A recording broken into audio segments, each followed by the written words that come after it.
حضور نبی کریم صلی اللہ علیہ وسلم نے ارشاد فرمایا، پہلا گروہ جو جنت کے اندر جائے گا ان کی صورتیں 14ویں رات کے چاند کی صورت پر ہوں گی۔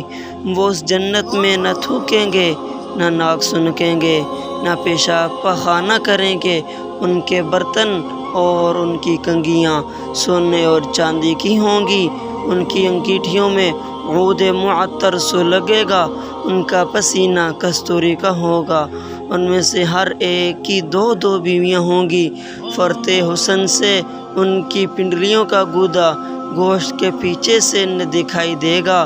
ان کے درمیان نہ کسی قسم کا کوئی اختلاف ہوگا، نہ باہمی بغض ہوگا۔ ان سب کے دل ایک دل کی طرح ہوں گے۔ وہ صبح و شام اپنے اللہ کی تسبیح کرتے ہوں گے۔